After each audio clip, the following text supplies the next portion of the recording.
a lot of Fortnite's biggest updates were actually inspired by the community, including an update I inspired a few years ago, and I even have a DM from Epic to prove it. So the Fortnite locker system has come a long way from the very beginning, and we recently got an update in 2022 giving us the locker loadout presets. But take a look at this. A user on Reddit, Ponzip, actually posted this UI concept for the preset system, and this looks exactly like what we have in game today. So it shows how much Epic really appreciated this concept and applied it pretty much exactly as it was into the game. And that wasn't the only thing that was inspired from Reddit. A user named iFrostOrigins posted his first game in Fortnite Chapter 2. He basically went down the waterfall and fell to his death. But here's where it gets interesting. Someone from Epic commented on this post, and not too long after, Epic decided to honor this moment by adding a gravestone for this player, and it actually stayed there for a few seasons. This next one is extremely interesting. A Sidekick Ninja posted on Reddit 5 years ago, and this post did not even get that much traction, only 2 upvotes and like 15 comments. And he said, I had this idea. How about shopping carts in Fortnite? It carries someone who can shoot and the other person pushes, and it only improves your speed by like 1.2x, so it's not really that fast. What do you guys think? Now, this is crazy because not too long after this post, we eventually did get shopping carts as the first vehicle in Fortnite, and this is very unique. There's no shopping carts in other games that are used as vehicles, so someone from Epic must have seen this and then added it to the game. So this next one is hilarious, and some teacher posted on Reddit. His name is Mr. Hillman, and he was complaining that too many kids were playing Fortnite on their mobile devices during his class. So he was asking Epic to add some sort of note or tooltip not to play Fortnite at school, and Epic went one step further, and they actually added a tooltip that says Mr. Hillman says stop playing in class. They actually added his name. Imagine how cool it would be to be in his class and be playing Fortnite and then getting that tooltip. Now, something even cooler is having your own item concept come into the game, and that's what happened with Vault Tech CEO on Reddit. He posted a legendary version of the Bandage Bazooka, and it's a concept that turns it into a Chug Cannon bazooka, which we now know as the exotic Chug Cannon. And honestly, it looks exactly like the Chug Cannon with some minor changes. Now, this is one we haven't had to worry about for a while, but if you're an OG, you remember the traps in Fortnite. And honestly, I think they're a thing of the past now, especially with what we saw happen to the launch pad. But back then, the traps, the spike ones in particular, you couldn't tell if they were friendly or not, if your teammate placed them or if someone else placed them. And these things used to haunt you. Like, you would walk into every door and look up at the ceiling. So you need to know quickly if it was a good trap or a bad trap. And Security posted a suggestion on Reddit that would have the enemy trap look a little bit more orange and the friendly trap have like a bluer tint to it, so you could know which one is which. And this is exactly what Epic ended up adding to the game. We haven't had traps since Chapter 2. And honestly, I don't think they're ever coming back, at least not the way they were. So dances and emotes are a huge part of Fortnite, so it only makes sense that as they added more of these dances, we needed more ways to express ourselves. Before, we were limited to just 6 dances and emotes. That's it. And we didn't have like a scroll wheel. So Zangamaru on Reddit actually posted a suggestion, and it's basically additional scroll wheels or additional emotes, and Epic ended up adding the feature that we have right now where you can scroll and have like favorites and other different tabs, better than having only 6 emotes and being stuck to just 6. So this next one is a little bit of an easier prediction, but the way this concept was set up was very close to what we got in Chapter 4. Dank Fortniter on Reddit posted the dirt bike concept, and it's the wackiness with the Chapter 2's realistic feel, and we didn't end up getting the dirt bike until all the way in Chapter 4.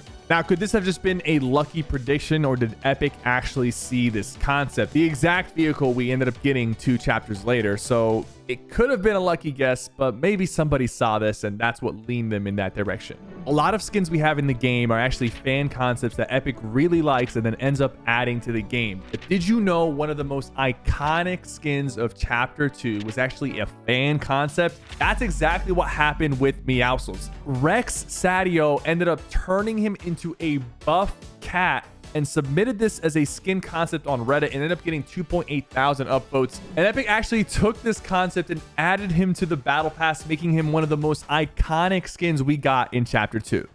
Nowadays, a lot of people have visualized sound effects turned on. But what if I told you back then there was no reason to turn it on unless you were actually hearing impaired? It either muted your audio or turned it mono. It was actually a disadvantage to use it if you didn't actually need it. This was a suggestion made over 4 years ago by a fan of Fortnite. He's a deaf gamer. He wants to use visualized audio, but he doesn't like that it removes a lot of the sound effects, and he wants to have both on at the same time to really experience the game to the best of his abilities. And eventually, after a lot of push, Epic decided to make the change, and now so many players, all the pro players use it. People who are playing on their console take advantage of this, and it just helps the overall audio system in Fortnite. A lot of people were happy with that change, and this next one a lot of trick shotters really enjoyed, because back then there was no such thing as a no scopes in Fortnite. At least in the kill feed, it would say that player 1 sniped player 2 regardless if you were scoped in or not. So VSN NogOps on Reddit suggested that they should add a no scope text to the kill feed. But when this feature got implemented, it had some side effects. Basically, if you unscoped before the bullet hit the player, it would still count as a no scope, and people were freaking out with like 250 meter no scopes, even though they were hard scoping. It wasn't a real no scope. Eventually that got fixed too. So people have suggested combat changes, items, skins, but what about an entire LTM based on your suggestion? That's exactly what happened with Air Royale. FL Citizen posted 4 years ago suggesting a 50 versus 50 planes mode. Basically 2 teams of 50 and everybody is on a plane with increased health. But this is not what ended up being Air Royale. However, Epic definitely took some inspiration from this, because Air Royale eventually got added in chapter 1 and it made a return in chapter 2, but we haven't seen it since. Something else we haven't seen in a while is Save the World videos on this channel. I'm sorry, but this next one is a suggestion that Real Eon made on Reddit. He basically said that founders of Save the World should get a Ray back bling in Battle Royale. That's the robot in Save the World. Epic didn't end up making this a back bling. They did something even better by making a Robo Ray skin bundle that you could go and purchase in the item shop of Save the World. Now, Epic is really known for their live events, and if you didn't know, in the early live events, you could actually get eliminated and miss out on the event completely. And that happened a lot, especially with the rocket events. A user on Reddit, Botetta, suggested that Epic should disable weapons during the cube event so that everybody can experience it without dying. So this next one is interesting. Laserbeam actually suggested that there's an official Fortnite tournament, but you can only use pickaxes, and the only loot is bandages and maybe impulse nades. Now that sounds awfully familiar, just like the Pickaxe Frenzy LTM that Lachlan actually brought for his Fortnite icon skin tournament. But it's all good for Laserbeam because he ended up having the Yeet pistol added in his tournament, which I think was just as cool.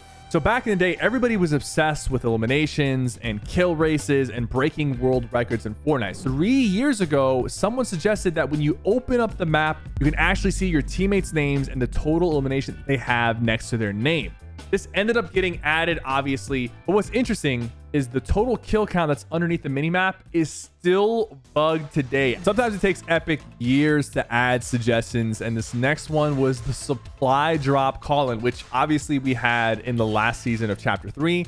The Dyla drop is what ended up being called, but Freddy on Reddit actually posted this idea. It's a concept that you find some drop call-in and you can call in a supply drop. Epic obviously took this a step further by giving you the option to call a supply drop, a vehicle, and a health drop, but it only was in the game for a few weeks before the chapter ended, and now it's gone. Honestly, it was a little underwhelming. So only the OGs, and I'm talking the real OGs, will remember this next concept. TrueTube Poops made a post on Reddit 5 years ago, and it was during chapter 1 season 4 when we had the big hole called Dusty Divot. He said, "Real talk, nobody likes this big ugly hole in the ground," and he suggested that we add 3 warehouses, a red one, a silver one, and maybe a blue one instead of this hole. And it wasn't until chapter 1 season X that Epic decided to add this guy's concept, and they called it Dusty Depot. You might say, Cypher, wait, that's not how it happened. Guys, listen, I'm an OG. I know what I'm talking about. But this next change was one of the best quality of life improvements to building and editing since Turbo Build. And this one was actually suggested by myself. I made a tweet in October of 2018. I said, please, Fortnite, make editing great again. And it's me basically saying that they should add edit on release in the game, which we didn't end up getting for years later. But I assume Epic saw this and maybe got some inspiration from it. I even got a DM from one of the lead technical designers at Fortnite after he saw one of my tweets of me complaining about editing being buggy and ghost shots because of it. A few seasons later, they ended up adding client-side editing, and it made editing smoother, especially for high-ping players. As much as people say Epic does not listen to the community, there's a lot of evidence that they make significant changes to the game based off our feedback and concepts, and I hope they continue to do that. Thank you guys so much for watching.